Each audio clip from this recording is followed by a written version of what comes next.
7:10. 7:10.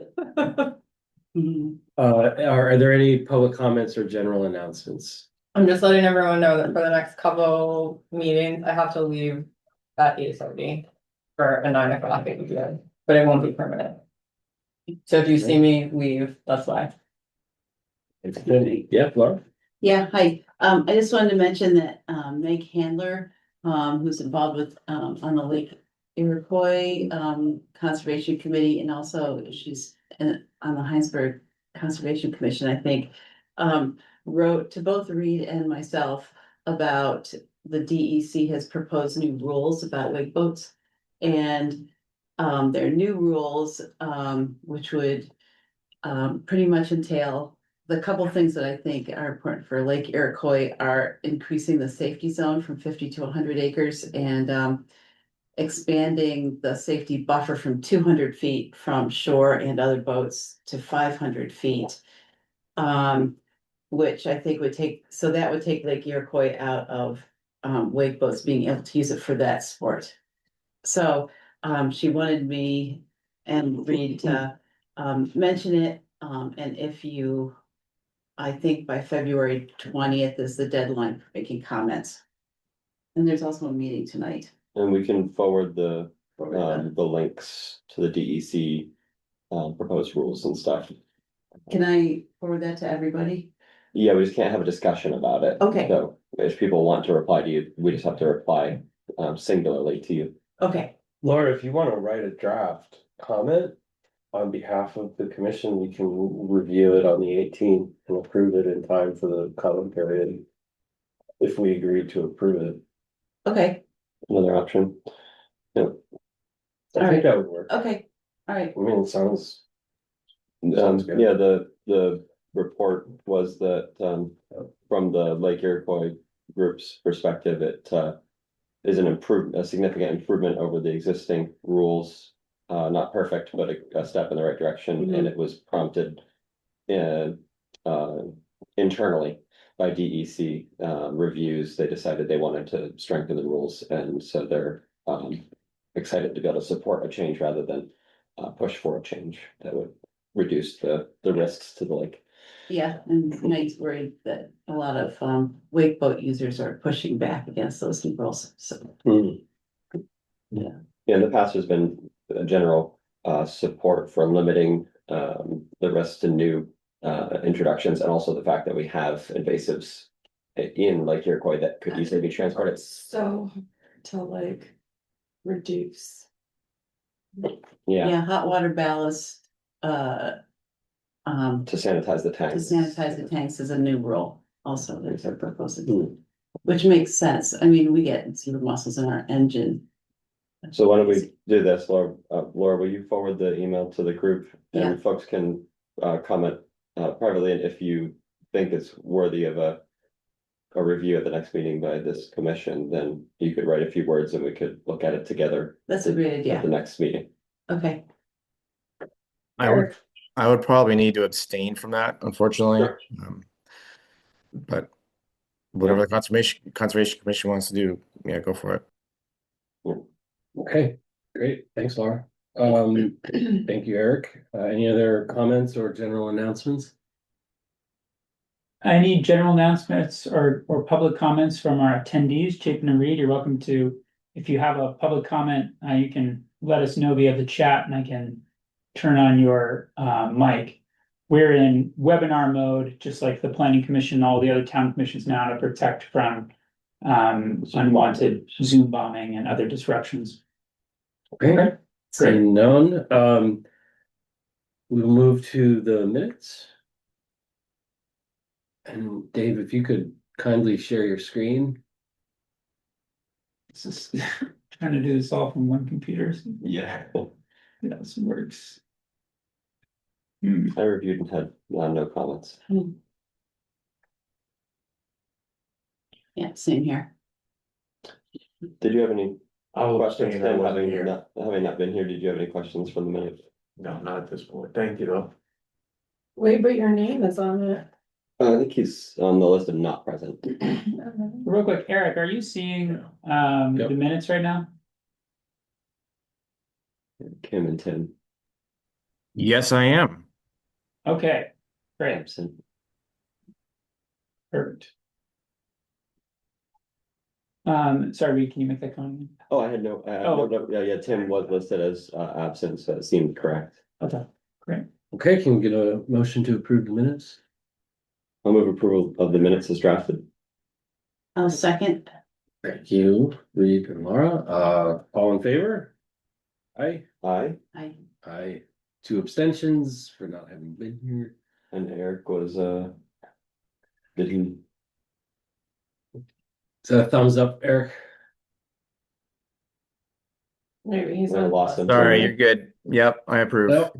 Perfect. So, real quick, who are the abstentions? The two of Oh, us. Tim, okay, so two, so we have four. Four yeas, yeah. Voting. Yeah. Great. And I will be out on the 18th, just so that folks know. Okay. I couldn't be in No town. worries, no worries. Thanks, Tim. And Okay, we great. will return to our agenda for conservation planner update. No items listed. No items listed. I do have one quick update, which is just some, Always good to hold just in case you have something. yeah, good. Yeah. Let's see here. Working the devil's screen. So we've got some, a lot of progress on the Mm, ERF passive map update. So this is work in progress, but what Colin has done, which is different this time around, because Colin is our new planning tech. We'll hopefully get meet when he comes in at 8. Colin has some advanced background with both GIS and coding. And so instead of manually redoing doing the update piece by piece, Colin has built a script tool so that if we want to tweak the, you want to experiment with the thresholds, for example, of how many linear miles of streams did we include as the highest level of prioritization. You can change all those numbers and rerun it again very quickly, as opposed to having to do the manual sort of one step at a time JS method that we've used in the past. If he's not already doing this, can we have him annotate the script? That's a great idea. Yeah, I'll make a note. What does that mean? yeah, write in descriptions of what each line of code does so that somebody in the future would be able to read it and without having to know the code. Like, oh, okay, so this part controls that.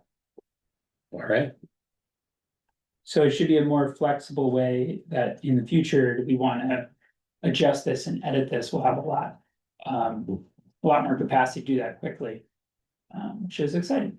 So one thing I wanted to check in with you at this point, we're sort of reaching a point where we'll pull Reed back in the conversation and take a look at what's been done and what tweaks we want to follow through in or adjust so we can bring it back to this committee. Yeah, we But- did have like 4 or 5 or 6 different Yeah. areas where like we think we want to adjust this, but we need to change it, look what it does to the map, and then decide if that was a good or a bad change.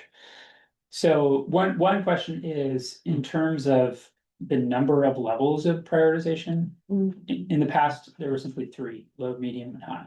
So I wanted to check with the committee if that is still the way that, if that degree of scale feels appropriate, or if, Well, this must have more than 3. yeah, this was symbolized with more than 3. Or just I a think this was value. 5, yeah. This This is was gradient.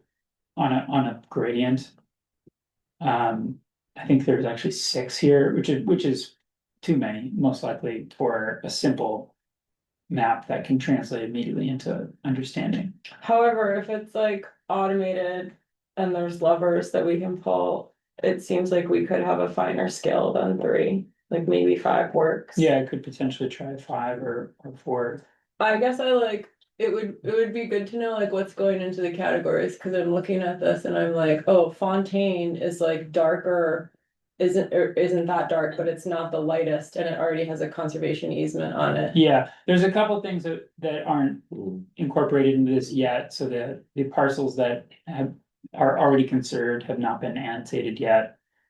So this is just a little snapshot of work in progress, but yeah, it's a good point. Yeah, looking forward to taking a look at it once he's got it all coded. So anyways, just wanted to share that with you.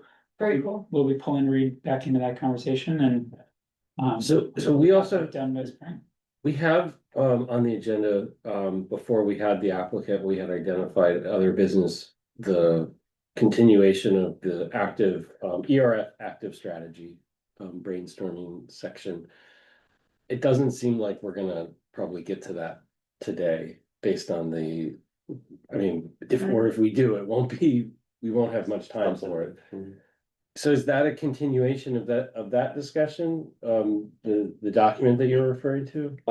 So the map is the passive strategy, which is Yep. when we do development review, the active strategy is sort of completely separate, which is more of like, what are some specific goals that we think would have good public support and align with the Conservation Commission's mission. I do feel like it could be part of one larger conversation about ERF strategy, right? But one is, it's almost like there's like how to fund the ERF. A tool that we refer to when an applicant comes in, and then like a proactive, we go out and identify places like without somebody coming into us. Yeah. And it would be great if we had like, I don't know, really articulated objectives under all of those, and they could be 3 different conversations, or to your point, I think it could be like one conversation that's very structured. Yeah. Yeah. Okay, well, like I said, hopefully we'll get to it, or at least touch on it. I can do Catamount really fast. I don't know that you have to. I mean, I'm kind of interested in hearing about what Catamount is up to, and our applicant doesn't come until April, so no pressure on that. Let's talk about ERF for about the next 10 or 15 minutes, and then give 15 minutes for Kim on Catamount. Okay, so no more updates on conservation? Nope. Okay.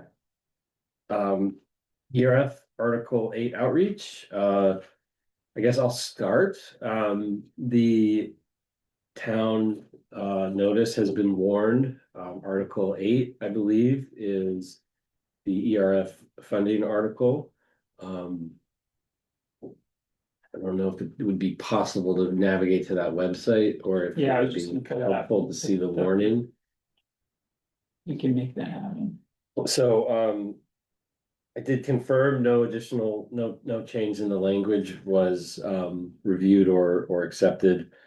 So it's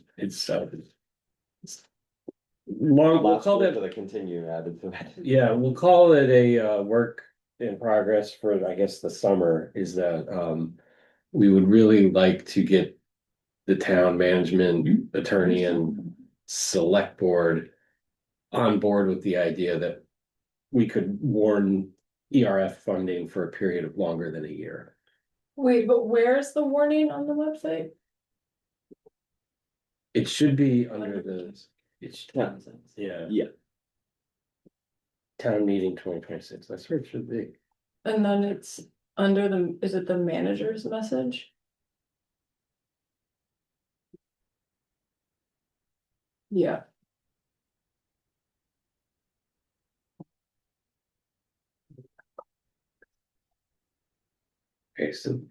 Okay, so Dave has already updated the website. So what I did is I just did a quick surface level scan for things that were clearly referring to last year. So I changed references to Article 6 to Article 8. I put in the continue to be assessed language here for Article 8. And then I tried to give just kind of the most surface level rewording of this possible. Article 8 is renewal of Article 6, passed in 2025, etc. Maybe that can be worded better. It's totally up to you. Why is Article 8 on the March ballot? So I took last year's paragraph and just adjusted it a little bit. And then I added, I put there was already references to last year's memos. So I added this year's memo to the select board and put this last sentence as, for more background, you can read the WCC's ERA funding memos from these 3 dates. So Yeah, please let me know if there's any language you want to adjust there. I put in the new map or the new chart that we made this year. That has $2025 values. And then I left all of this pretty much as is, except to change a few references to Article 6. References to Article 8. One question on the chart, the red trend line for funding levels, did that get updated? I just want to make sure that it was. Are you feeling good that the formula for it that it updated? It looked a little bit. You mean because we adjusted for inflation? The red line, well. Should the red line's slope have changed did- with the last year's allocation, I think is the question. It would automatically up. Yeah, it's just a trend line. It's just, yeah. Yeah, if you're confident that I'm good, I wanted to make sure it looked a little bit I mean, we feel like it sloped that way, but I wanted to make sure it was accurate. Oh, yeah, no, it's just it's a Excel linear trend line. Last year's allocation, while, you know, significantly above the average of the last 10 years, is still below the overall Yeah. average, so Okay. you're still seeing a decreasing trend. Also, I think that if we dug in farther, this large spike in 2019 is not real, because that That's true. funding was not coming from the town budget. It was coming from a federal source that was channeled through the town. Yeah, that's true. So I think that I didn't have, when I made this, I took last year's information, I added the information and In the future, it's recalibrated. one thing to look at. So in the future, we might look closer at that and just confirm. Yeah. Should, There's some nuances to that Catamount purchase, in that, if I remember correctly, the ERF dollars were actually used and obligated that year to that amount. But then when the federal grant came through later on, the ERF account was reimbursed, basically. I think that's how. Am I remembering that? that's right, yeah, that's right. So I think that demonstrates a really good use of the ERF as a tool. So it might be Money for the project. Yeah. Well, Yeah, Cause the federal money would not have come in time. This graph is about appropriations, not the fund balance. So let's just be clear on that. So this is, I mean, and look at the scale too. And the So- town did appropriate those dollars that year, Right. with the understanding that most likely it would get reimbursed, but that wasn't a guarantee at that point in time. yeah, so it's probably accurate for the appropriations perspective, whether the funds got used or whether they ended up in the fund balance. Does anyone have a sense of whether or not those federal funds would be available today or for the next, let's say, 3 years? You mean like, is the community forestry program still operating? Yeah. Yeah, That's yes, exactly. Like if that think opportunity yes. were to arise today, as Catamount did in 2019, like would we still be able to take advantage of it? most likely, Yeah. the Land and Water Conservation Fund is still active. In fact, they recently staffed up, so this is a program, that is administered by the state. I think both of these federal programs, welcome. Feel free to take a seat while the Conservation Commission is conducting its business. it doesn't look like they had any FY 25 project. Okay. Dave, you were saying the program is still. Land and Water Conservation Fund, to my knowledge, is still an active fund that considers projects. Okay. But that's not the federal program, that's the state program. The federal- That's a federal program, yeah. Oh, Landon is It's administered by the state, okay. but it's a federal program. Okay. So the bigger grant that we got was Forest Service, Community Forest Open Space. I think we got almost 500,000 from that, We, 495, something I like that. think it was 400 from one, 260 from the other, but I'm not positive. That program appears that it has been archived on grants.gov, but I could confirm with a Forest Service colleague.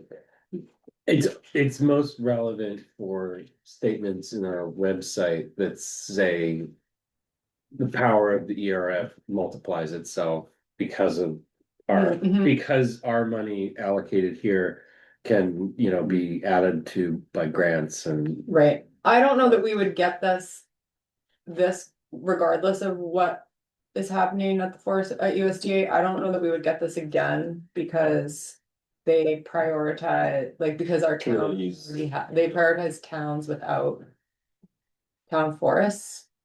Okay, so that might have just been super unique to Yeah, Catamount. And I think for the purposes of our website, it's still accurate because, Yes. just like there are some programs that have matched, there are funds in the past that are no longer active, there could become programs in the future that don't exist today that would match your funds. Yeah, Is he there? I'll just echo what Reed was just saying. I was gonna say the same thing. That was one program that was access to conserve catamount. There are probably a lot of other opportunities out there as well. And just, well, I've got the microphone. Dave, how did you navigate? I've been trying to find this webpage that you've got up on the screen. How did you navigate to it? Or how do So I navigate first- to it? First item under natural resources, environmental reserve fund, Natural 2026 resources. town meeting ballot item. Okay. Thank you. Can this be linked to the town's town meeting day website? Or webpage rather? Last year they did add a link. it is, there is a note on the town, in the town manager's notes, it says Article 8, the article seeks to assess a half cent on the half cent Yeah. tax on the grand list, blah, blah, blah. I It see. says the town Yeah. had this ballot question.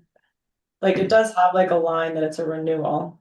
Yeah, I see that. I saw that, but I just, if we've got all this extra information, that's really, I think, helpful for interpreting why this is on there again beyond the paragraph in there. I think that'd be useful to include on the town meeting webpage. I just spent the last 15 minutes trying to find this page you got on the screen and couldn't get there.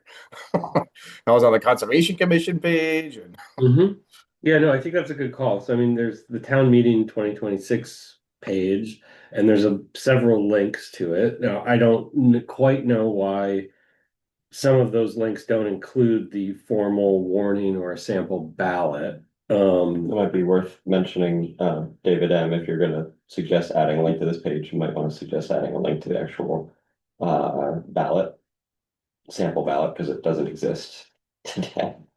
Yeah, maybe this website's just a work in progress for the town, but I think Eric's point is well taken that let's add a link there from the natural resources 2026 warning page. I do think the person who was in charge of that federal program is now an executive director at a nonprofit in Maine. So maybe he got Are riffed. you talking about the community forest? Yeah.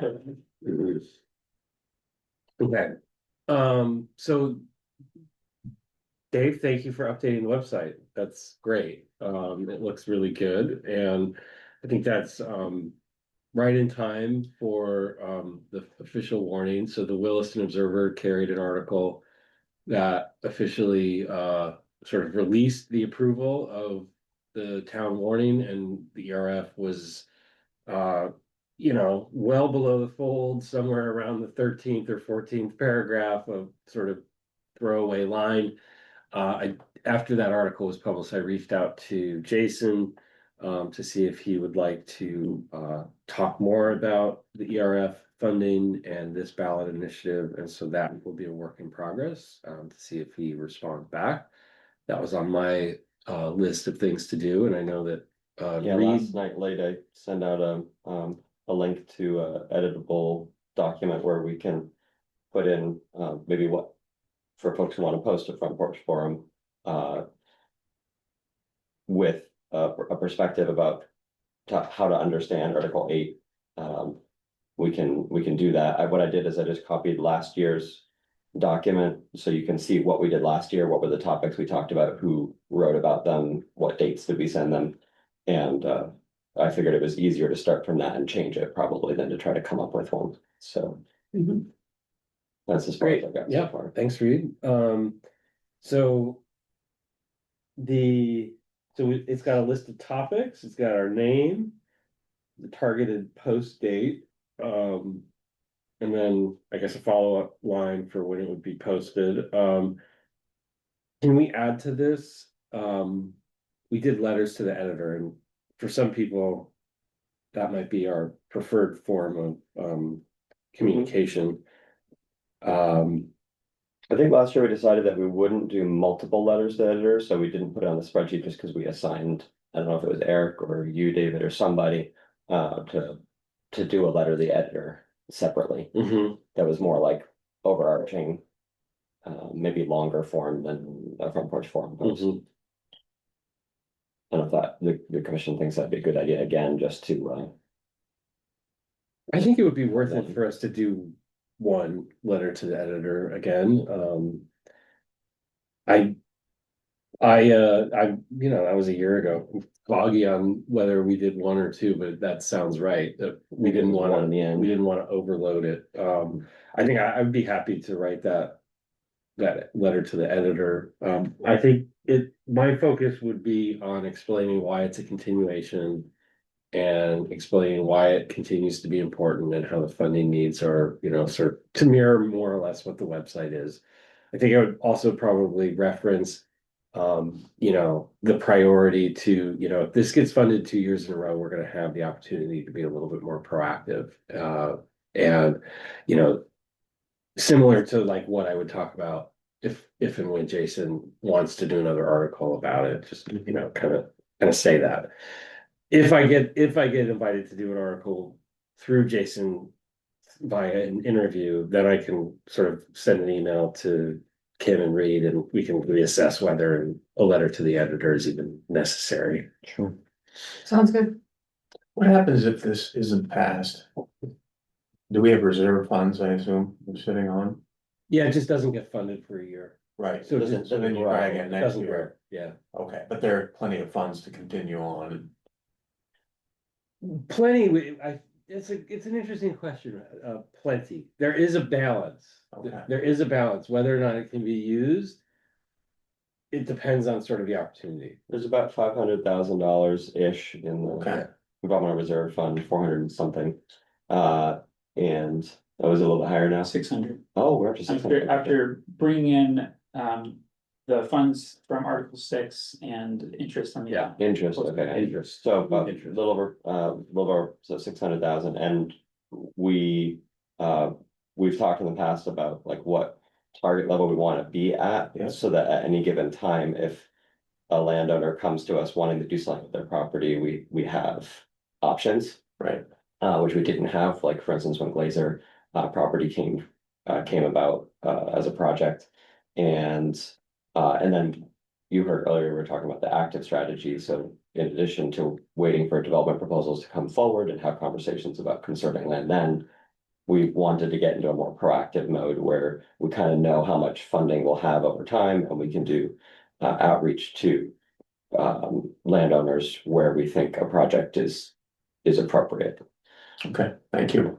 Yeah, so I would round out that conversation by saying we're at a point where we're almost able to do something. We're with it. almost able to do something. Gotcha. Especially with that sort of previous conversation of, can we access grants? Can we access land trust money? $1 of the ERF can be translated into maybe $2 from external funding sources. Okay. If all the cards line. Okay, so that's the media strategy, that's the front porch forum strategy.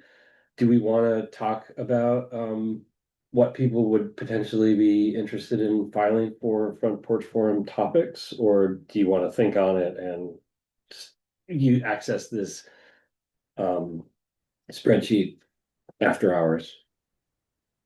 I guess I think it'd be good to talk about just for a minute about how much we want to balance the messaging between just like what we did last year. I'm looking at the 3 or 4 cells that had in the content column there, column F, from last year, and how much do we want to balance messaging, just general messaging about why it's important to fund the ERF versus why it's important, why this is on the ballot again this year, and why it's important to continue funding the ERF. Does that make sense? You understand what I'm trying to say? Does that make sense? I agree that we should have that conversation, because I do think this, the latter is going to be important. I think people are gonna be confused. I was gonna suggest, I think it's a great point, Eric. I was gonna suggest, I think we should perhaps post two different times about why is it on the ballot this year if it was on the ballot last year and we voted it, approved it. I think that might be a good thing to like sandwich, like maybe the first post about it is about why is it on the ballot again this year, and then maybe the last post closer to voting day to meme it. That makes sense, but I'm interested in other ideas on how to make sure that people come away with that message. Mhm. But this is a continuation of the funding that was approved last year. Sure is, well. Especially if we could link in the second one to the first one. Can you do that on Front Porch Forum? Yeah, you can link to the prior posts Yeah. there on the website. Oh, no fancy links, but you can put a URL in and it will hot Yeah. link. Yeah, you can't put a vanity, Yeah, it's just the link itself. That's fine. This is gonna sound weird, but I think my spam filter has been taken out Front Porch Forum, because now that I'm thinking of it, all I get is that weird one and like neighbors, Williston neighbors Yeah. email. I don't think I see Front Porch Forum anymore. Looking it's possible. Looking at the topics list, so general ballot Q8 information was the first post last year, which this year that's probably still accurate, and it's maybe just slanted toward why is it on the ballot again. And so we would just need, I'll just pencil in, if unless there's an objection, I'll pencil in revisit why Article 8 again this year. Rather than general ballot. Yeah, well, I think it could be an overview of what the ballot item is, but the first line and the last line. Once Yeah. again, asking you to vote on. I'm a Bernie meme. We have a post last year was on answering the question, do we actually need more parks and more trails in Williston? Like, how is our trail system doing? Kim answered that. And so on. I think Kim wrote about that last year. I don't know if you ended up being the poster, but I was like, I'm sure that I did not post that, but. you might have. I think Don't you go were- off of memory here. I think you were because signed mine up is for that clearly one. failing me. because of all your antennae are tuned into like Yeah. usage trends across the country and Wait, degradation of trail systems. you were in the Pacific Northwest. I know, I was like, Yeah. did I I just, think you did. I think you hopped out for a second and did it. But I believe you. I we believe had you. Just, we had one focused on the perceived conflict between funding conservation and funding the housing affordability fund. And land use, like, are we gonna conserve land that could have been used for housing? So that was a concern last year that we had a specific Front Porch Forum post to talk about. And then one specific, just generally on how the funds might be used Mhm. if we had them.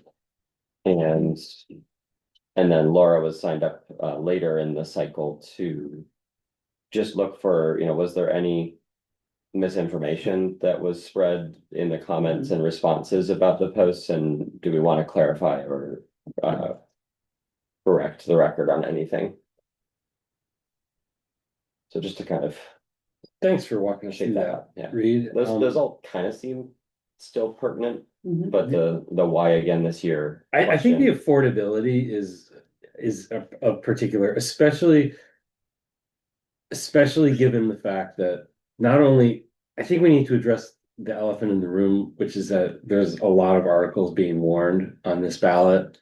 And so it's not just affordability of how does preserving land affect affordability in the town, but like, is this an affordable thing to include in my tax roll?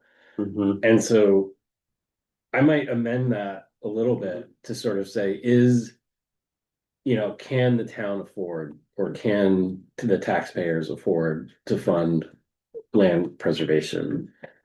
When there's other really important. Back to the chart, Yeah, absolutely. Board conservation. Morning. Good morning. Morning. Morning. Just kind of curious about the dates below. Oh, How yes, they sorry. correspond with. Yes. I'm sorry. You're right.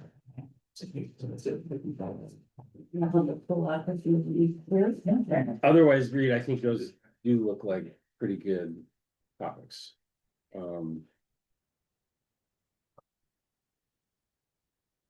And yeah, I don't know. I think we can also sort of if we focus on the next 2 weeks. Well, let me go down a little bit for you, Tim, so you can actually see the legend as well. So if we're gonna have I think the first topic could be the general, making a notice about the general ballot initiative. And then I might actually swap that next what is currently on line 4, the future need to grow parks and trails. With that question that we were just talking about affordability. Yeah. And I might so I might put general information and then the post about affordability. Yeah, that sounds good. I'll remove row 4, which contained the one about, do we need to grow our park system and trail system? So now we have a general information / why is it on the ballot again? We have can Willistonians afford conservation? How funds are used from the ERF, and any miscellaneous corrections, and then finally a revisit why Article 8 again this year. I'm sorry, I'm dominating this a little bit. I have a suggestion for what we can sandwich between the affordability versus the how to use, and that could be a reminder that the town plan includes a 30 by 50 goal, which I think your comments at the select board really, I think, resonated that the town adopted this. It's part of the plan. Up on the wall. It's up on the wall. We make plans for a reason, and this was heavily supported last year. So continue the good work going forward. Okay, I'll add the 30 by 50 town plan goal to the topic about how the funds would be used. Does that sound fair? Is the library on the ballot as well? Yeah. It is. So how in the past has that impacted this? I mean, there have been other big items, right, in the past where this has been proposed as well. Last year we had I think we were one of 2 funding articles on the ballot, and one of them, gosh, I want to say it was an ambulance, and ambulances and fire trucks always get approved. Parking lot. No, the parking lot was, Failed, didn't it? yeah. But last year was the first year it was a voting item on the ballot, and like Okay. in prior years, it's been part of the town budget, and the select board has allocated money to this, and as you Do you can see, have the it's warning? varied a lot on how Yeah. much they Not- put in the budget. Yes. Yeah. So this is like a strategy for us to not have such variable. Yeah. Right, makes sense. And Okay. and what you missed last week was that our preference would be for the town attorney to get comfortable with the idea that we could warn this as a multi-year funding strategy. Gotcha. And currently they have a very conservative point of view that it can only be warned 1 year at a time. Yeah. I don't know. South Burlington warned their article for 10 years. Folks, I'm just Right, gonna be the clock. Yeah. Just noting that you have 10 minutes until we'll need to turn our attention towards this. Yep, and the room is filling up for that 8 Oh, o'clock excuse me. agenda topic, so I think that's probably good. We've got the link, we've got the topics. I would, I'll just say there are some like, the new score came out and it has some good stats about like trail usership across the state. They did some nice data collection. And like the long and short of it is like most people are recreating within 30 minutes of their house, and like municipal properties are highly accessed. And I think we can just like make that point that these are valuable areas. great, that might be a good one to add to. Can you drop that into a content cell. Yeah, I'm actually thinking it would be good for the 30 by 50 goal. Oh, sure, If yeah. you added that sure, to the 30 to 50, so I put your name in there. great. I put a couple names in there, but folks should just feel free to jump in following the link. I do want to pivot quickly to an update on the Catamount Community Forest. So Yeah. Kim is our delegated rep. You were participating in those meetings, I thought, right, while you were in the Pacific Northwest? Yes, I did do that, even though I was not doing this. I Right. don't know why. Allegiance, it's okay. Yeah, I just, it occurred to me as Dave was reaching out, seeking the agenda a couple meetings ago, that you are going to these meetings, we should Yeah. get some periodic updates, so. Yeah. So, right, I've been the Conservation Commission rep to the Catamount Community Forest Committee for the last 18 months, maybe. Sounds right. And I would say that there have been there's a number of things that the committee is working on. Some of them are like what I would call like attention to natural resource issues. And that has included executing the forest management plan that the prior county forester Ethan Tapper wrote, and that's now under the purview. They're not county foresters anymore. The state has changed what they call them, and I like cannot commit it to memory, even though it is well within my professional purview to know what that title is. The current forester, it's now his purview. What's the new forester's name again? Brendan Benedict. Benedict.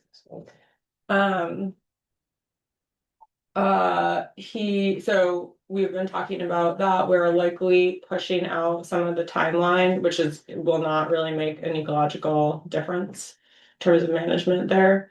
We've also been discussing the creation of an invasive species plan for catamount, which would be great to coordinate that with a broader invasives conversation. And then I would say the other category, so I would say like that's like resource management issues. And those are not the only ones, but those are, I would say, the major ones. Is that fair, David? That sounds right. And then I would say the other category of like sort of content that we've been dealing with as a committee is like the structure of the committee and like what is really under the purview. Like, should we be weighing in on I don't know, like what type of stuff should we be weighing in on, strategic directions or like individual decisions, and then what types of decisions are like really the purview of the committee.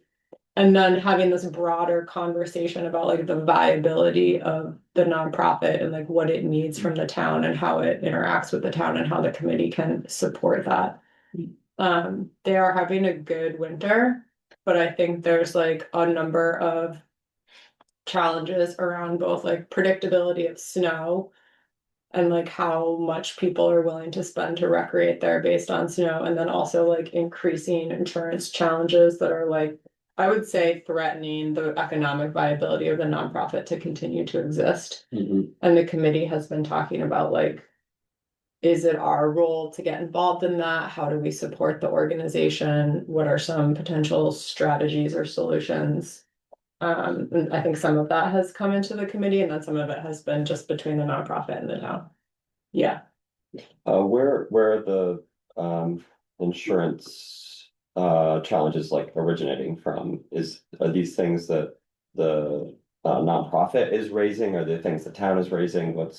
I think that The origin. they're originating from, jump in if I do this wrong, requests from the town for higher levels of coverage that are challenging for the nonprofit to, one, even find an insurance agency that's willing to provide that coverage for such a small organization, and then two, that like the cost of paying for that level of coverage is not reasonable. So like for example, they've had like a fairly low level of coverage for like the trail running, and that has been seen as like a low risk, like it's a trail running series. And there's a request to bring that up to the same level as some other, like the mountain biking.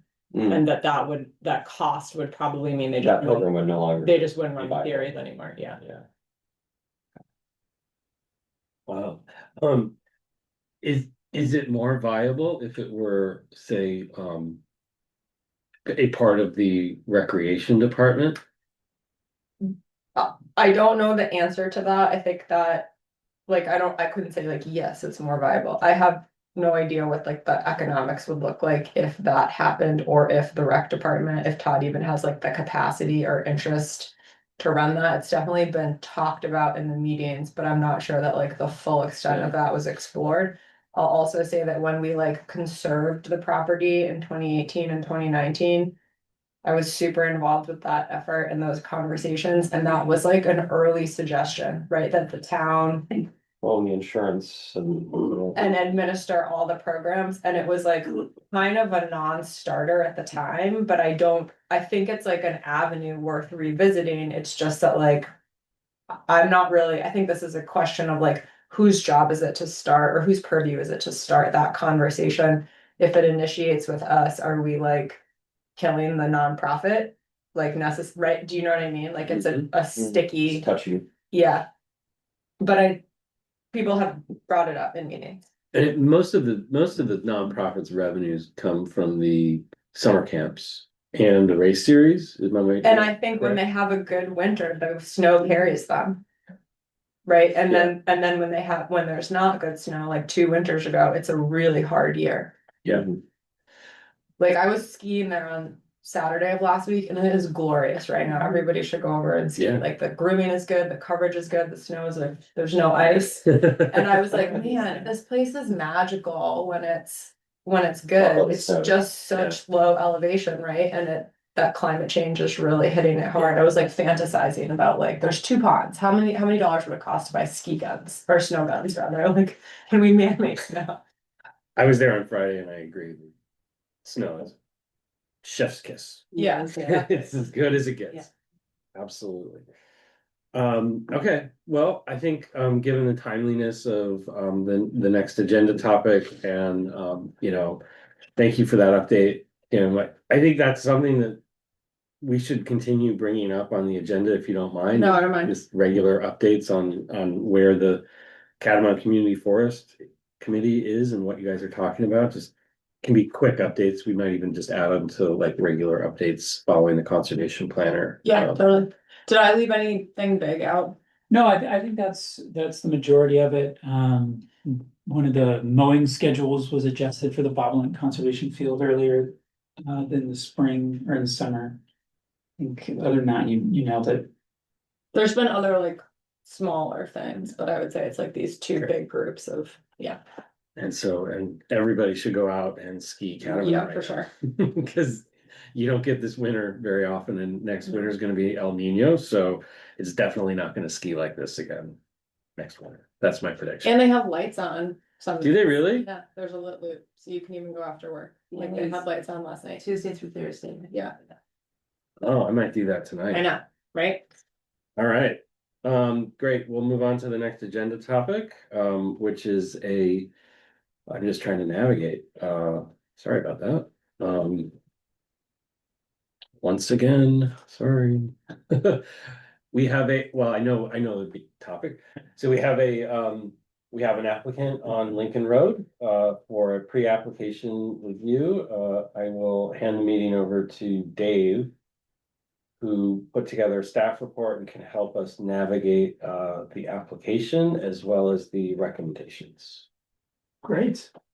So I think it's a great time to welcome all of our guests. Thank you so much for coming in today. I'm the conservation planner for the town, David Maroney. And I had the pleasure of meeting Sue and Rick a little bit earlier, and I also have Levi and Doug in the back representing Bowman. Some of you may be familiar with some of the folks. Levi is the biologist for the project, is currently working for the town as our wetlands ecologist for the Allen Brook Bridge project, and has worked for the town to conduct a habitat disturbance assessment in the past on Butter Road in 2024. So this is a Conservation Commission review. I think that we can do it. If you'd like to introduce yourself briefly, just go around real quick. I'm gonna start. Yeah, sure. Hi, I'm Kim Coleman. I've been on the Conservation Commission for almost 10 years. And I'm the rep to the Catamount Community Forest Committee. I'm Tim Ross. Just joined the committee, so. Doug Goulet, from Bowman, formerly Trudell Consulting Engineers. I'm the project engineer for this project. Levi Casey, ecologist at Bowman. Laura Meyer on the Conservation Commission for about 6 years. Dave Westman, Chair. Rick Brownell, we're the applicants for the permit sought to be developed to be. We're here looking for this permit. And I had a question, is your family's name the namesake of the mountains as well? It is indeed, in the 1800s, the family owned a huge family farm in that part of Williston, including the entire mountain. Okay. So that's where the mountain got its name. The farm was sold off during the Depression, but the family kept a 60-acre parcel on the mountainside as a woodlot. In the years since then, much of that woodlot has been developed off into parcels that you can see there. The 26 acres that we live on right now is the last of this family land. This land is on the west face of Brownell Mountain, which is very steep, more than 45 degrees for most of it. Too steep to be developed as a practical matter. Lots of wildlife. It is part of the Greenway. It's a natural passageway for animals moving north and southward as they migrate. And we've made various provisions for this and complied with the town requirements for 75% of the parcel remaining undeveloped. You don't want to hog the hearing. Sue Brownell. Yeah. Reed Carr, I've been with the commission for about 8 years. Great. And online we have Eric Howe. Yeah, Eric, you want to say hi? Sure. Hi, everyone. I am Eric Howe. I've been on the commission for about 16 or so years. And thanks for your time today. Thanks for coming in. This looks like a great project. Great. I think at some point our new planning technician is going to slip in and listen in, call in. So Super. we'll get to meet with the two. Okay, so the Conservation Commission is an advisory body to the Development Review Board. So their role in this review is to review certain elements of the bylaw that have to do with conservation and make recommendations for the TRB as to whether or not those bylaw elements are being complied with by the concept plan, whether they could be adjusted before discretionary permit, if there's any red flags or areas that need interpretation in the bylaw. The reason for pre-application as a step in the town's development process is to make sure that any of that kind of thing is identified well before the applicant needs to go to discretionary permit. So all the conversations can be had before that stage. So I'm just showing right here the overall site plan. As Rick described a little bit, you can see that this is a approximately 27-acre parcel. Proposal is to divide it into 4 lots. That's 2 lots that would be for new homes. See down here on what would be an extension of Lincoln Road, a little bit farther into the existing Class 4 road that connects, just as at this point, a footpath all the way through into St. George at the border of the property. 1 parcel that would encapsulate the existing development, the home site, Rick and Sue's home site here, which consists of 1 dwelling and a garage with, I think it's an upstairs ADU. Is that correct? Yeah, it's a barn. It's a barn. Yeah. And then the 4th lot is the open space parcel, which is proposed to encapsulate the top half of the site and on both sides around the proposed lot lines.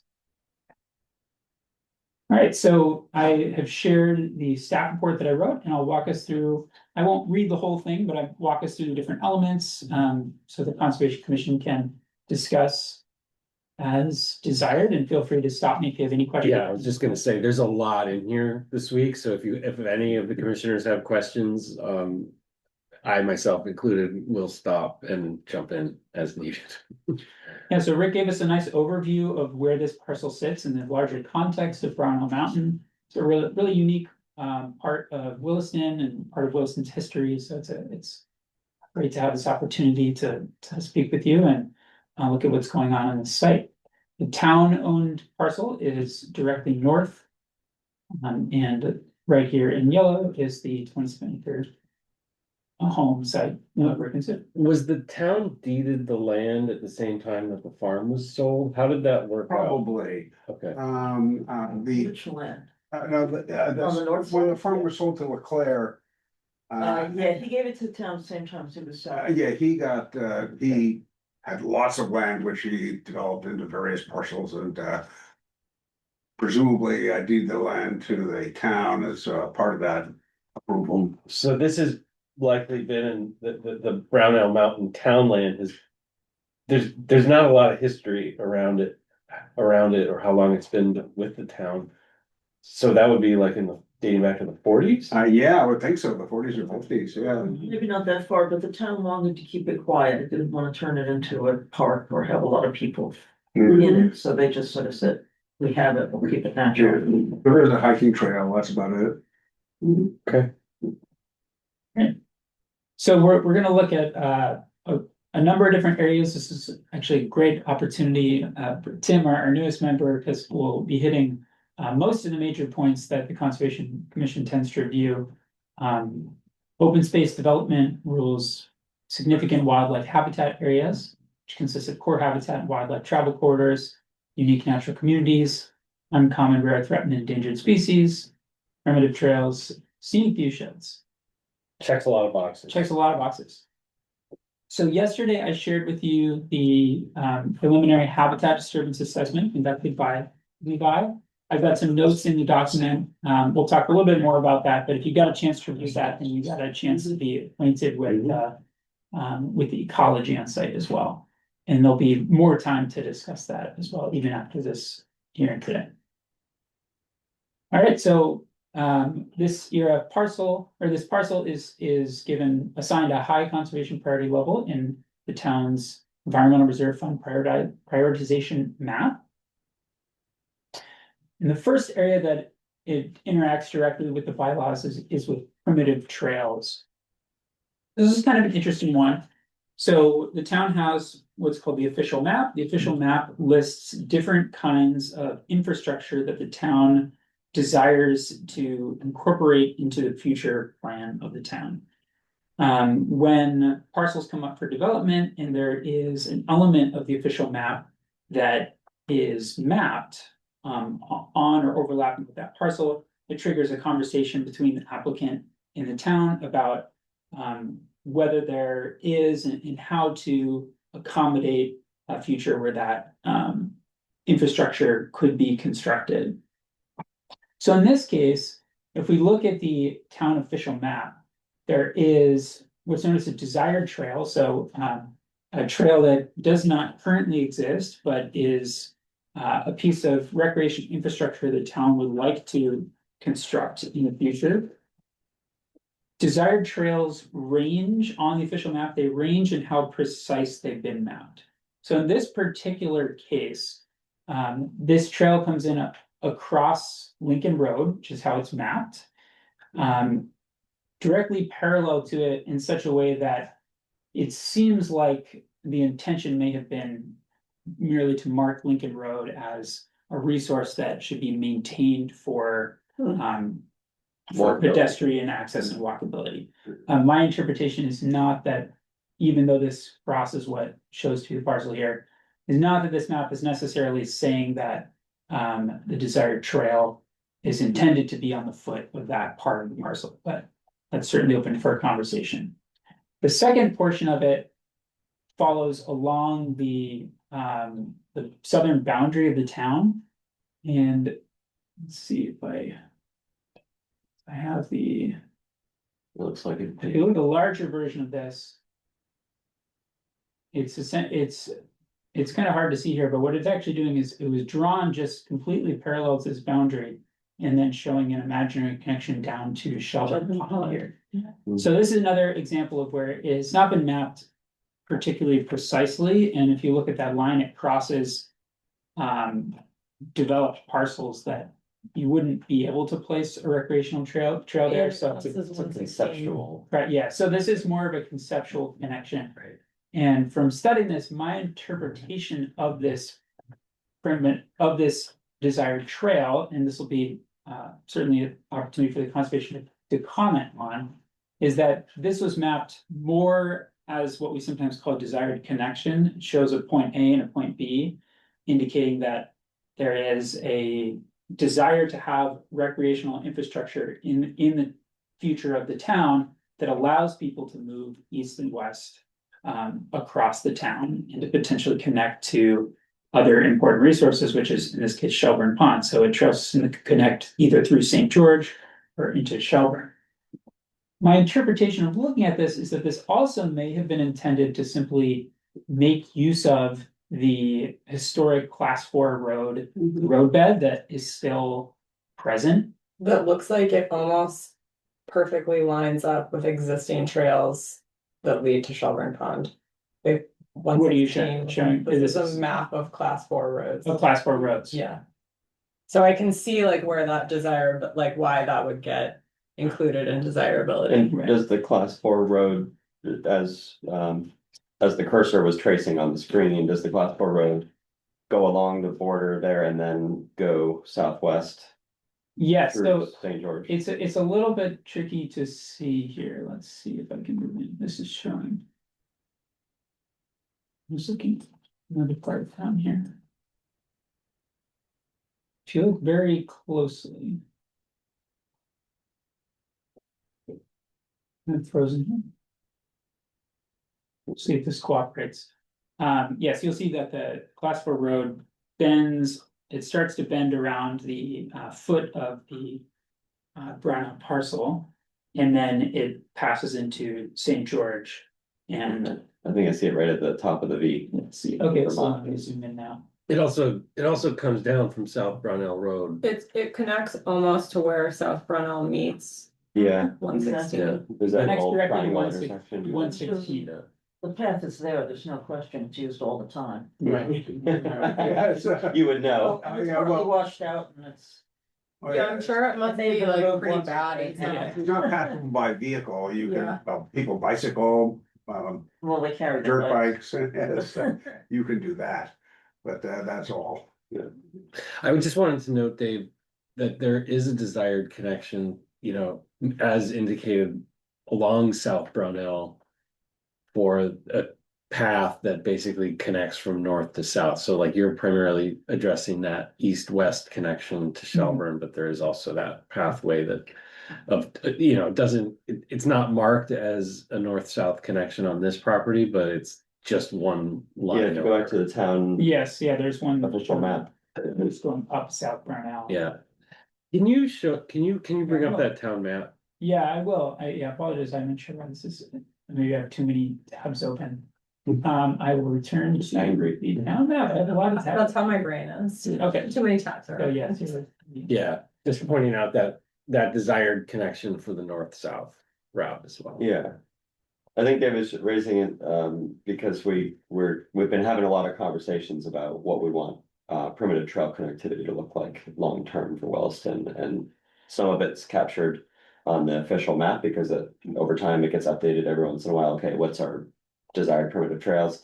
But there's also been more recent conversations about this area of town and Brown Mountain. I believe there's an existing trail over the top of the mountain, the sort of the spine, Hmm. but it doesn't go down onto the west face. Yeah, too steep there, I imagine. Very. Yeah. And I think the town highway maps clearly show too that there is an old class 4. I Yeah, mean, I don't think that's a question. Based on old Trudell surveys too, they always showed an old class 3 or 4. It's kind of funny in the town highway maps, they say it's class 3, but functionally class 4 Oh, because interesting. it's basically a trail now.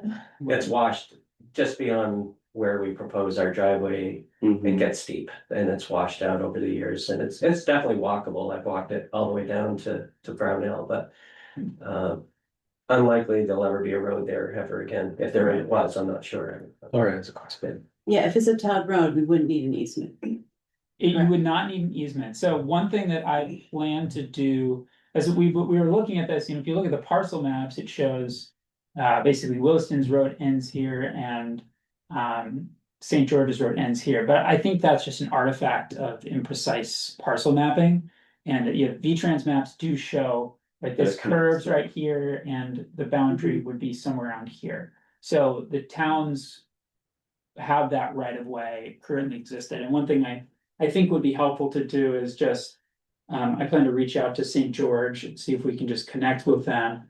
I think the desire here is that this pedestrian path is something that gets maintained in perpetuity, that historical ability to walk across this area through Lincoln Road as pedestrian use is maintained.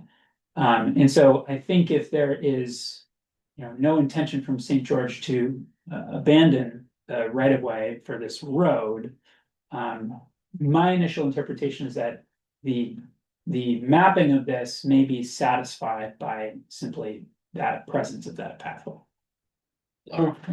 Who maintains the road?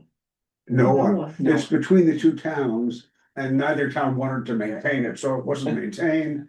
And it washed That's out over the basically years and, Oh, it's. Do you pay for plowing then? Lincoln Road is maintained up to our house. Up to your house, But, okay. yeah. Uh-huh. And if we extend it to two new properties, this is 100, 200 feet, something like that. It's all there, it's all accessible. And the town will build the road out to those two. It's a dirt good- road, so, yeah. I think we also have to have that conversation with Public Works. I see. We're gonna, Yeah. so, what we're talking about is a, 50-foot old right of way. So there's plenty of room for a driveway and a future path, so I think our, And mostly our this- push would be yeah. to say, that we would prefer not to burden these properties with, additional trail easements, that we've got 50 feet to work with. But we'll have to talk to Public Works to see whether, I'm guessing they'll say, we'll allow you to put this private driveway in our old right of way, but that the owners of these two lots would have to maintain it. I don't think the town has any desire to extend the road another couple hundred feet, because right now they've got a perfect place to turn around. Driveway. In Suven's driveway, there's a big yoke there, so it's No perfect problem. setup, so. Okay, thanks. But I think Just curious. that will evolve. We haven't gotten there yet with Public Works to say, Yeah. like, what's this look like? But that wouldn't include the class 4, which that's like kind of like the definition of class. Well, I don't know what the official definition, but most of them are unmaintained or they're maintained by like a landowner who it happens to cross their property. Okay. So just to kind of orient this conversation, the way that this typically goes is if there's a desired trail that runs across, the bylaw says that proposed development will accommodate the planned public facility. So that can mean several things. In the bylaw, it then states, this could mean showing a planned right of way on the subdivision plat. It could mean providing an easement to the town for future infrastructure, or any other action that enables the town to implement the official map. So there's sort of a range of things that could happen depending on the conversation between the applicant and the town. Now, if we had a scenario where imagining hypothetically there was no road here and a trail was shown across the edge of a property, typically one of the most common outcomes in the past has been that the plat might show, for example, a 10-foot wide pedestrian easement across the edge of the parcel to accommodate the trail. Now, in this case, we know about this road existing here. We've talked about the precision of how these particular desired trails were mapped on the official map. And so I think that is where the conversation kind of goes to the commission here is, do you think that this, the functionality that is been contained in this desired map by the mapping of these trails, is that satisfied simply by this class 4 road? Do you think that is what that was trying to really capture, that connectivity there the east-west connectivity there is really captured by the presence of that road, and so long as that can be maintained, there's no reason to accommodate a trail easement. Or do you have another opinion? Read. Yeah, just to share my opinion. My opinion is that the applicant and team should stay in touch with David as we talk with St. George and just make sure that that piece of connectivity is not at risk.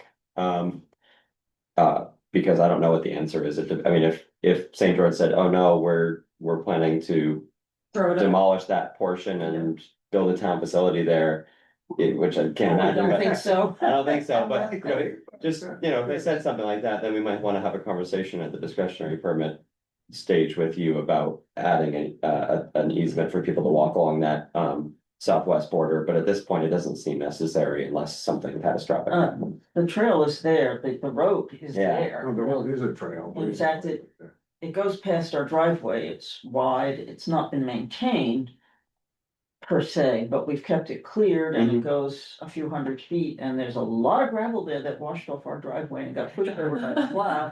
So I've asked our excavator to just flatten that out Flatten it, you know? Yeah. and, you know, give the new neighbors, we get them, a little road in front of it, and then it's very clear, it goes straight downhill, it's heavily eroded, but it's a path that everybody recognizes Yeah. as such.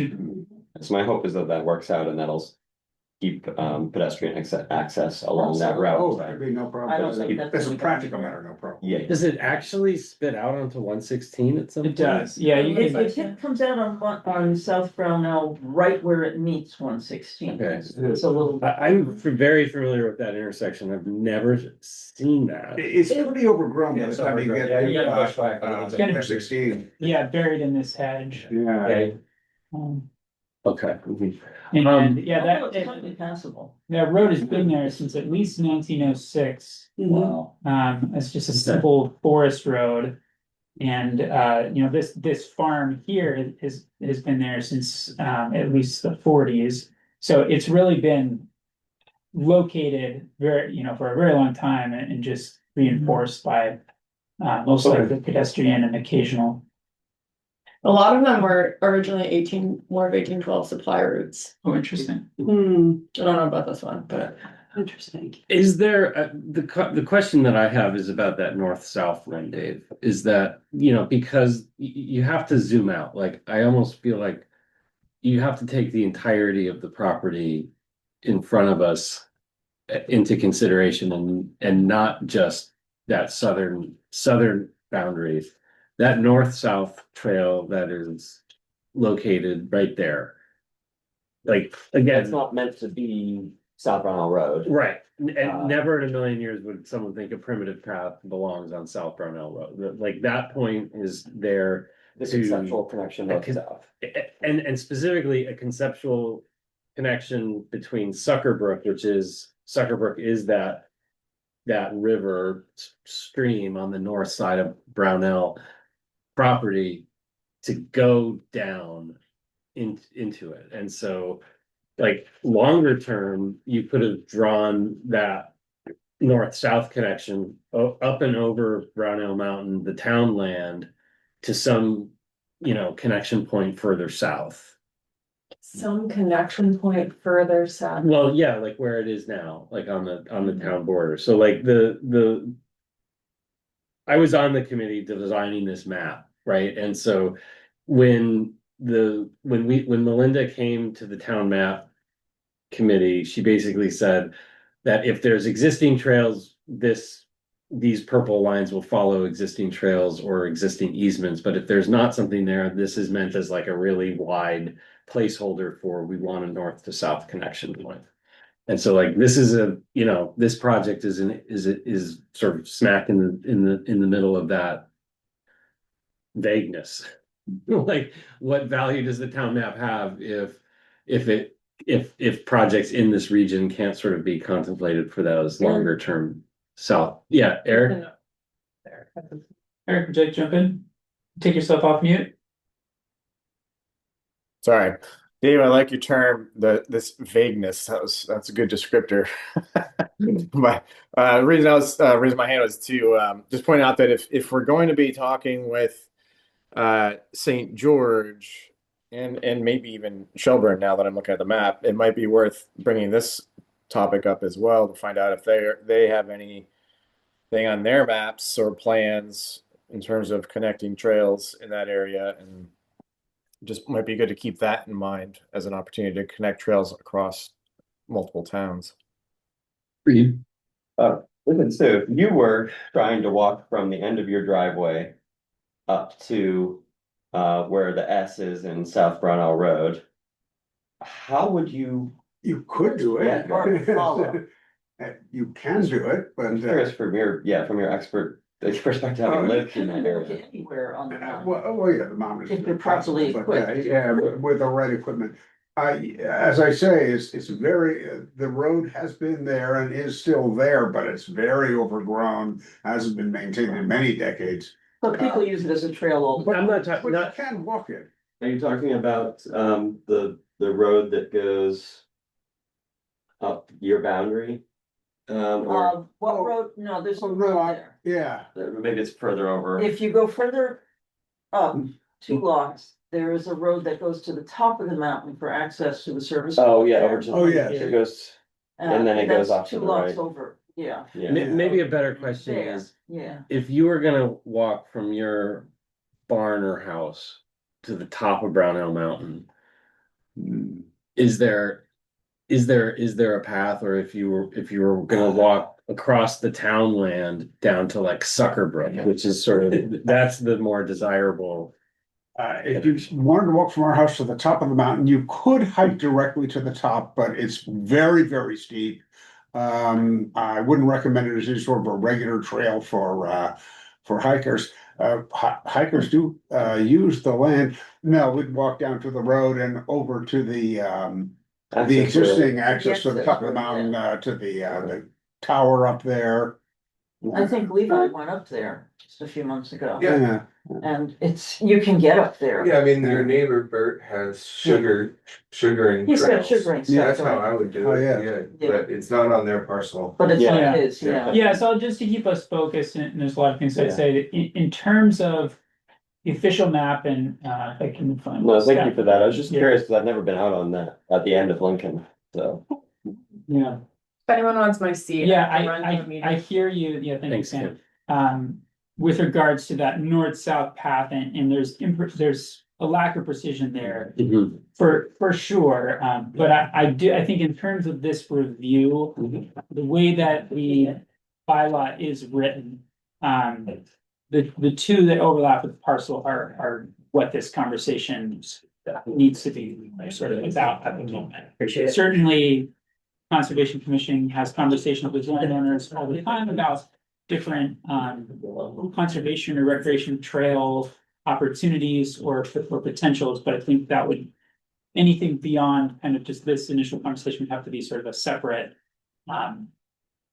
discussion that's completely separate from this review. Then let's keep going. Okay.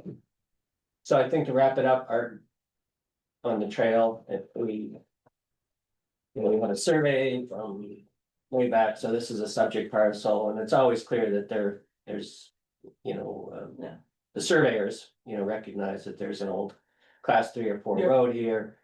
From here down to St. George, so I think our goal would be to have you folks, allow the. Based on that, I think the intent on that, is clear that it's supposed to follow the old road right of way, that anything we do doesn't impinge on that.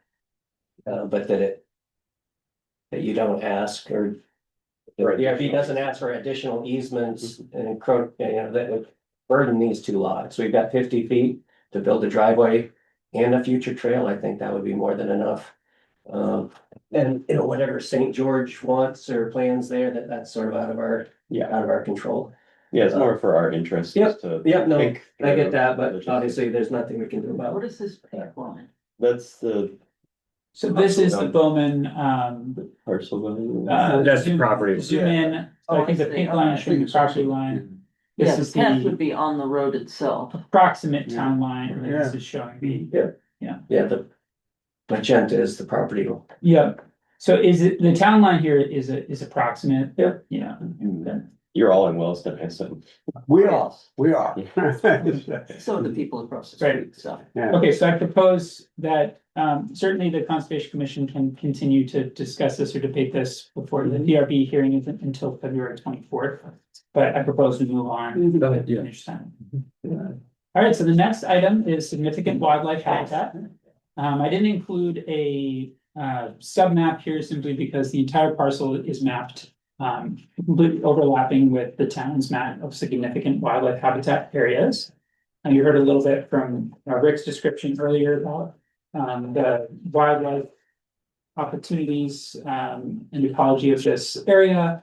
And if you got a chance to review Levi's work, you get a really nice overview of kind of how that looks on the ground with bobcat tracks and different foxes and turkeys and a lot of interesting plant ecology happening in the upper reaches of the site. So if you have any questions for Levi, he's a great resource to be here in the room. So one quirk of this project that the planning staff has looked into a little bit. So because this development is proposed within significant wildlife habitat areas, we know a habitat disturbance assessment was required. Now that an assessment was initiated by the applicant and Bowman prior to this project coming to the town. That is the way that this used to work. In December 23 or January 2024, the town amended the bylaw to update the process by which habitat disturbance assessments work.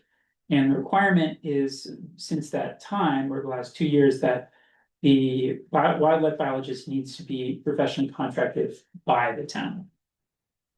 So the planning staff has discussed a little bit with the applicant and Bowman how we can make sure that the bylaw is being complied with in this case, while also understanding that the work that Levi did is comprehensive and certainly aligns with my professional assessment of what I would expect to see on this site. Now, there may be things that are identified right in this conversation by the Conservation Commission that we might want to flag as something that could have been looked at, that maybe there was an opportunity to communicate that in advance. And there is certainly value in the way this is framed. If you have a third-party biologist that is hired by the town, you're removing possibility of a conflict of interest, even though there's no assumption that there was one here. So what planning staff has proposed is that a way to kind of satisfy this requirement while trying to minimize redundant costs to the landowner and make use of the work that was done is to have a third-party biologist do a peer review of the work that was done. So the proposal is that the town will contract a third-party biologist. They'll take a look at the work that was done.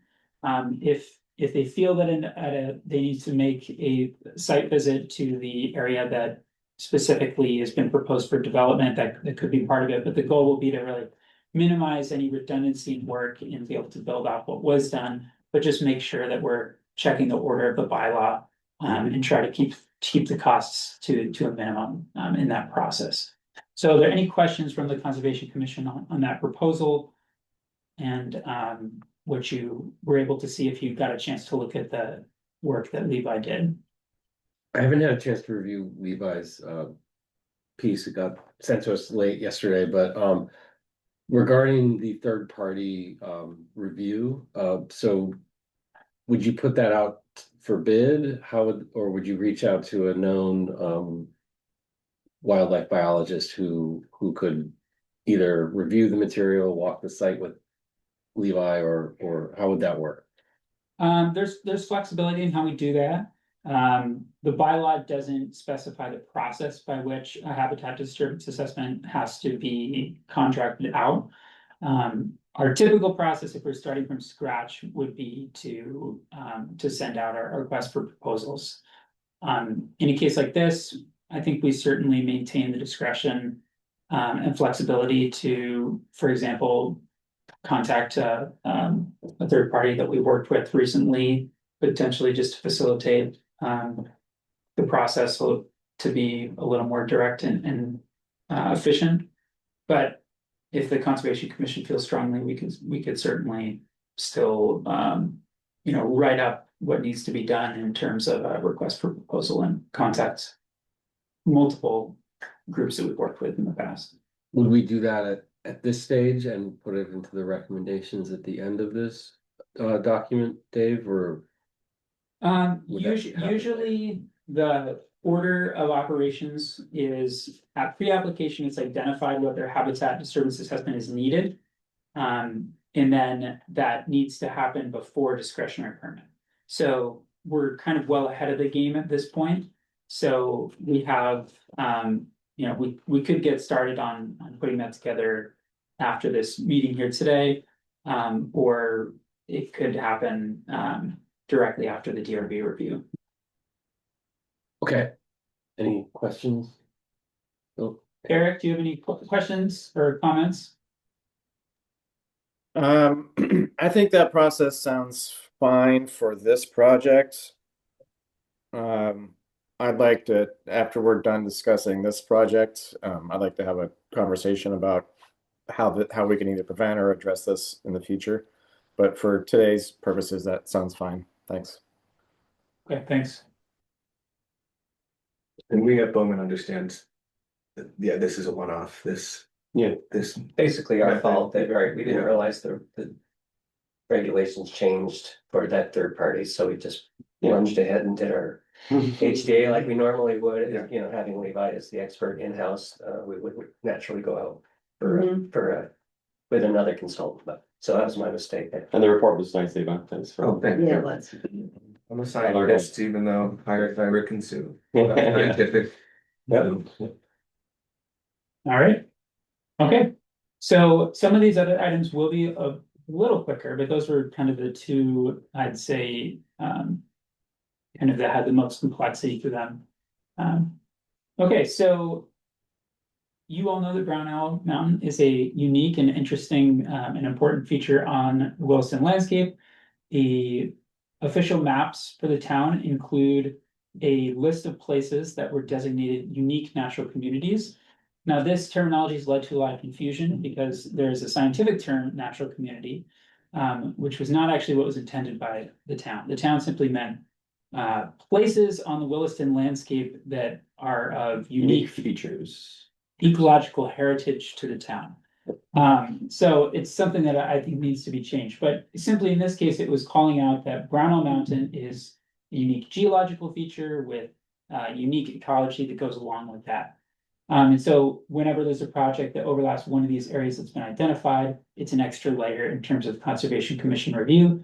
In this case, it simply would be an extra reason why habitat disturbance assessment would need to happen. It's already been done. And it also typically identifies elements that can be looked for in that habitat disturbance assessment. So in the bylaw, the WDB, the Williston Development Bylaw, identifies forested uplands and wildlife habitats as two significant resources to protect associated with this area. Other resources can be identified by the Conservation Commission. And there's a 1995 natural resource inventory that was done that identified potential for a recreation trail to the top and identified some other species that were interesting too. So in this case, there's not necessarily action to go along with this, but that's the layer of review there. Are there any questions from the commission about the UNC designation? Okay. Now, uncommon, rare, threatened, and endangered species.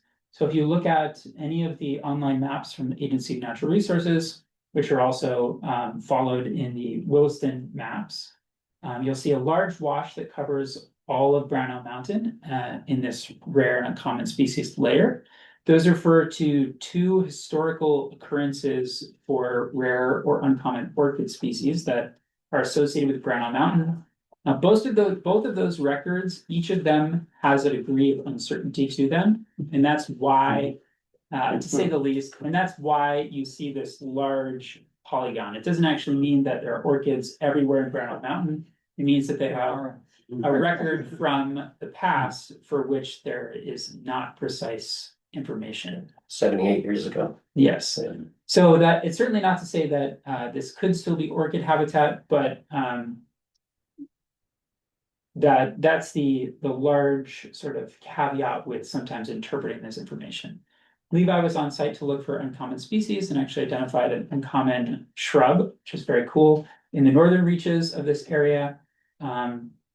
This is where we have that cliffy ledge of calcareous bedrock, which is a unique feature in Williston. So it's neat to see that reflected in the ecology. We'll note that it was a time of year where you can't really survey for orchids. However, the probability from my professional judgment of locating that orchid on this site would have been low to begin with, if there's any reason to believe that this is still orchid habitat or was. So there's a lot of uncertainty surrounding that occurrence polygon. And that's where I will sort of just background this area. In general, if you have uncommon species on site, the bylaw says a couple things about it. It says you got to reach out to Fish and Wildlife to get an opinion. So we'll do that just to dot our I's and cross our T's. We'll reach out to Vermont Fish and Wildlife biologist Grace Glynn and say, we've got these occurrences here. Do you have any comment? Do you have any recommendation or advice in terms of how we conduct this review? And that's really, I think, the next step here, just associated with that. Dave, is that a likely outcome that say they would ask you to go out and reconduct the inventory during orchid season? I think it's possible, but not likely. I think that would be the maximum comment. The maximum comment that we would get would be, hey, you know, this development's going to be ongoing into the spring. We'd like to request you to extend it out another 2 months so that someone can go look for orchids in May.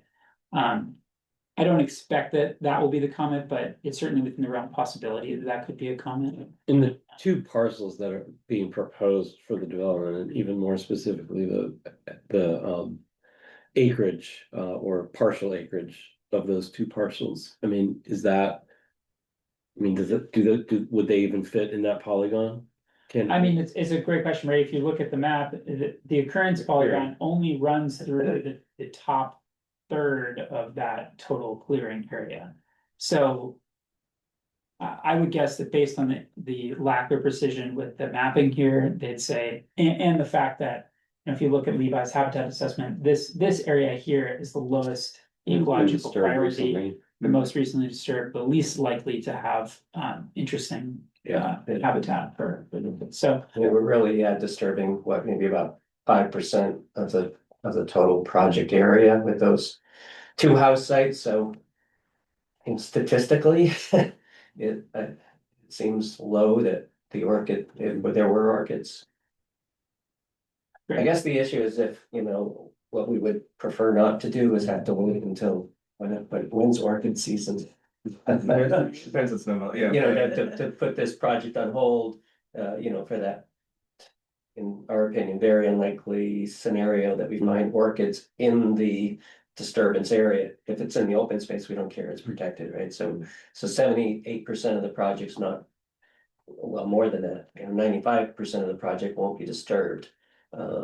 So to hit the pause button, you know, with preparation and preliminary plans, which is, you know, the heavy lift for design and everything until April, May is a little tough. If we have to, we do, but well, it's in the hands of the state. Yeah, any comments on the proposed plan here that as articulated in the staff memo? No, I think we need to get their opinion. Yep. And I agree. And hopefully their opinion is, nope, you're good here. Yeah, that's where I'll leave it. We'll see what they say. I don't expect there'll be a comment.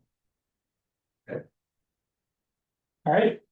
So just to wrap that up, as far as the inaccuracies, the things that, you know, so again, it's 70 1978. 1947 and 1946 was. So two reports of orchids, one of which said they were found at 3,400 feet elevation, which doesn't exist out Yeah. here. And the other one said they were found on South Brownell Mountain in South Burlington. So it kind of raises a flag. Was it actually on this site or, right, was it somewhere else? I But would expect Vermont Fish and Wildlife will take that into account when determining Yeah. what the risk threshold is. they have more information than we do, yeah. There are even less accurate EO polygons out there that Yeah. that they deal with. So. Yeah, Eric has his hand up, David. oh, go ahead, Eric, thanks. Thanks. I just wanted to add to that, those observations that I've been looking around a little bit about on these two species, and their presence has been less and less common over the last 70 years, or they're more and more rare, I guess is what I'm trying to say. They haven't been seen in quite a while. We could take the ultra conservative approach and say on this and say, well, they were here once, so we need to protect the whole parcel just in case they're still there. I'm inclined to say they haven't been seen in a very long time. The historical information is clearly inaccurate, and I'm inclined to dismiss, for the purposes of this development as proposed, dismiss concerns around those two species. Eric, are you saying you would not get an opinion from Vermont Fish and Wildlife? Well, I mean, we can, but for the purposes of this, I don't see how it's justifiable to spend a lot of time worrying about these two plants. I mean, they look really cool, but I don't see how. As I'm not sure who it was in the call just pointed out that there's a very low risk if the plants are on this parcel. There's a very low risk percentage wise that the proposed development will affect them. Yeah, so just to keep us focused, thank you, Eric, it's a valid opinion, and certainly the way this will likely go. The bylaw says that you must get an opinion, so we must get that. There may be flexibility with how you interpret that opinion and what you choose to do with it. But for now, we'll just make sure that element is just crossed off. Abe, is the state fairly responsive to this kind of thing? Yeah, I'd say that they're responsive. The last time we reached out to them was when Levi found butternut on a development. Butternut is it's another one where it's a common tree that is only mapped in cases where you have healthy trees that aren't burdened with the canker. Anyway, it's a marginal case, and they simply said, you know, we're glad you contacted us, but we have, no special comment. Okay. So again, I would expect to be the same thing here, but just in the interest of time, I propose we move on. Yep. I agree. This time of year, they're pretty responsive because they're not out Right, yeah. botanizing. Sure. All right, so the next question is view shed. There are two view shed polygons that overlap. There's one that is primary background horizon, associated with the top of the mountain and overlaps with the upper half of the site above the existing home.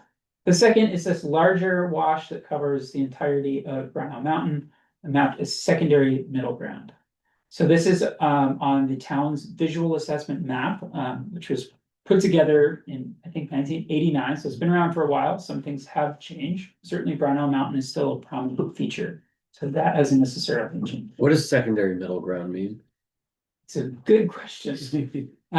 It means it is. You wouldn't be able to see it from up close. So middle ground, you have to be at a bit of a distance to see it from any of the vantage points. I'll get you your specific. Okay. Yeah. So we don't need to spend a lot of time on it. Yeah, basically there's certain points on the map from which views were identified, like from this location, you can see a vista. And then what's in that vista? Well, there's stuff in the foreground, the middle ground, and the background.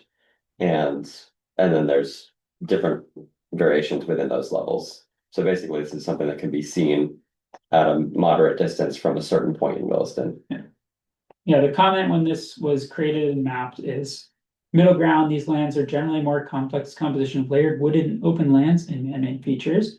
Because of their inherent complexity, they're able to absorb only limited and well-sited development. without damaging their basic character. Middle grounds are often important in the visual transition between foreground and background. So certainly, if you're talking about a hillside that is visible, that is widely visible, what is undesirable from a development standpoint is houses that dot the entire area and turn that hillside, forest view into Residential view. a residential view. Right?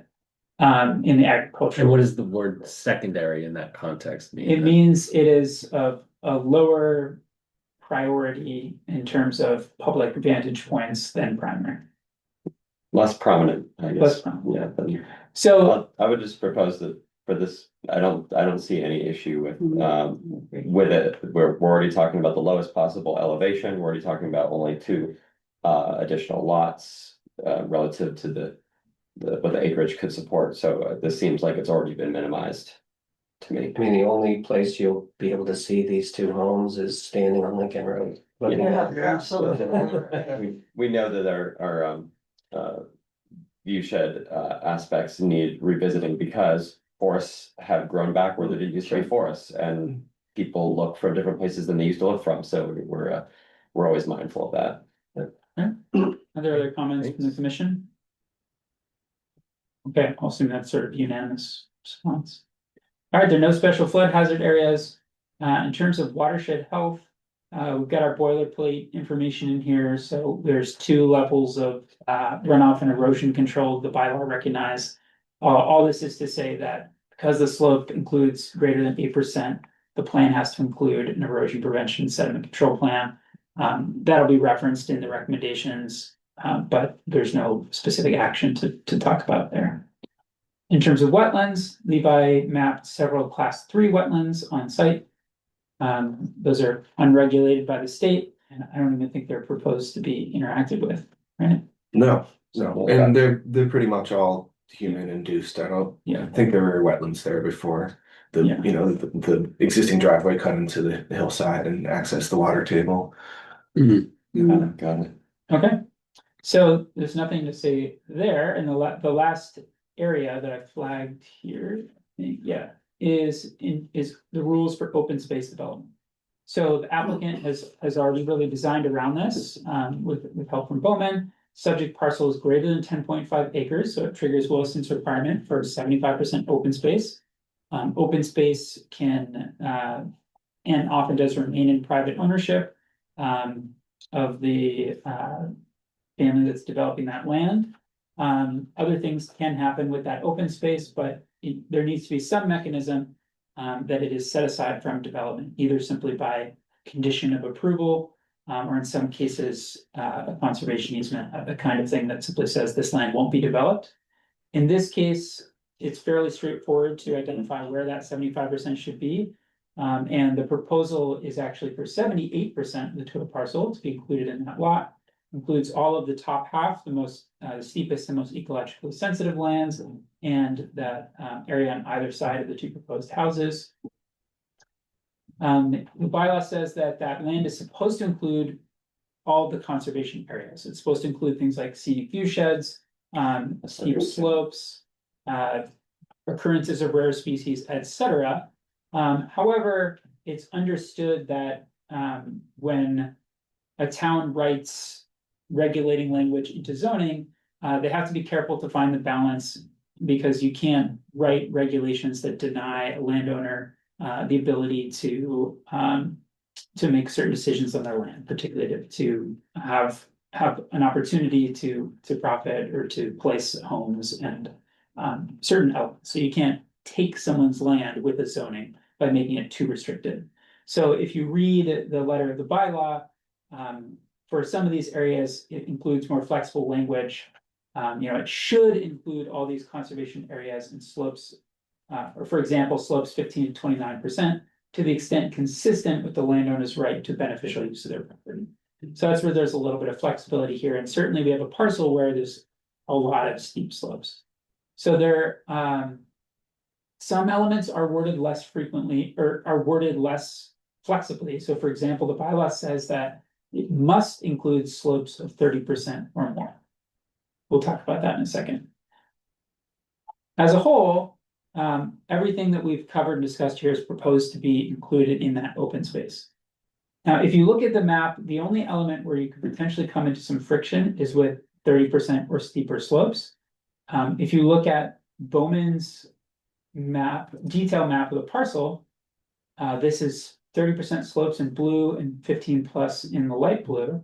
And you'll see that looks like there's a finger of these slopes that proceed into some of these parcels. Now, one thing that the bylaw doesn't comment on is what scale are these slopes mapped at? And this is a fairly fine scale. If you look at the regulatory layer that we have in our GIS files, it's this chunkier scale that is shown here. So there's a little tiny area here that appears to possibly be sticking out. There's these little disjunct triangles. My interpretation of this is to also note that these polygons are calculated by aerial survey. And when it comes to trying to interpret them, even though the bylaw says 30% must be included, I think there is inherently some flexibility in how that is interpreted. A polygon that was generated from LiDAR layers, just because it extends this tiny tip into the parcel, I don't think is necessarily strong enough evidence that you have a resource there that requires reaching that boundary. So that's my interpretation of this. I think that when we see this little polygon, I think there is flexibility to interpret the bylaw as written here as there is a lack of specificity in what constitutes a level of 30% slopes that is large enough to include. So my professional judgment is that I don't think it is necessary to say, okay, well, we got to have a little carve out to accommodate this little area. But certainly the Conservation Commission can absolutely weigh in on how you might interpret that bylaw if you have a different opinion about how these are incorporated. That makes total sense to me. Dave, I want to make a note that we're basically at time. We've now been going for an hour. We have not gotten to the, doesn't look like there's going to be much wetlands to discuss, but we haven't gotten to the findings or the recommendations. So you mentioned before that the DRB will not hear this until after our next meeting anyways, and I'm looking for agreement from the commission, from other commissioners, if we want to revisit this next week. I actually cannot stay late today, so I don't know if we're gonna have an option. So my recommendation would be we have the applicant and the applicant's support staff here is just to conclude this conversation. Is there any comments specific on this? And then you can review your findings and recommendations at the next meeting where the applicant doesn't necessarily need to be here. Okay. Or we can be. Or you can't. Or you can join Zoom if you want. Let's get our conversation. It'd be good to get through this item. I think this is a important one to The lots and home sites? the 30% stuff. Oh, yeah, I mean, no, to say, right. no concerns about the slopes aspect. Yeah, I only have one question actually, which may or may not be relevant, which is, do the septic pits, we've seen other applications where those septic systems are actually in the defined open space of the development, and so we've actually seen them outside of the, I mean, I thought it was weird at the time, but just as a point of clarification, like if they did want to redraw some of these lines, they can draw the septic outside of them. Is that accurate, Dave? I need to look into it. I think there is flexibility to potentially put septic in open space. I don't know if that is if you're going to do community septic or Okay. We'd have to look at that. Yeah, okay. Otherwise, I don't have, as my other commissioners, I don't have a concern with the polygons. I think that is an option, so just for perspective, right, the left-hand lot 1 is an acre, just slightly under an acre and a half, and the other one is an acre, so Yeah, we could make these smaller, but, you know, I guess it comes down to just livability and, you know, it's a rural setting to have lots less than an acre. Affects a lot of different things, including marketability out here. Well, what goes to me, So, really Alright. appreciate that at the pre-app, you all have already got things clustered near the road and you've taken a look at habitat stuff, you're already ahead of the game. So I just want to honor Dave's comment here, because we are at time, so really appreciate all of the exchange. Thank you everyone for coming. I think it's a good point. Absolutely don't need to rush it. So the commission will continue this at the next meeting on February 18th. With a review of the findings and refining their recommendations that will go to the DRB. It's not necessary for you to be here, those will be shared with you. Those will be posted to the DRB website after the recommendations are finalized. But we'll certainly make sure that you have the information so you know when that'll be on the agenda if you'd like to tune in on Zoom or stop by. but here, I think that's confident it's the 18th of February though. correct. Yes, February 18th. Same time, same location, Yep. pending snowstorm, but yeah. Great, so we'll continue this for next meeting. And then we'll adjourn. Thank you. Great, thanks for your time. Thanks for coming. Nice to meet you. Thank you. You guys heard the conversation about the environmental measure, because you came in. Hardly follow it. We have access to a fund for protecting and serving high value lands. Recreation as well. Well, I thought that they're. Their property, especially given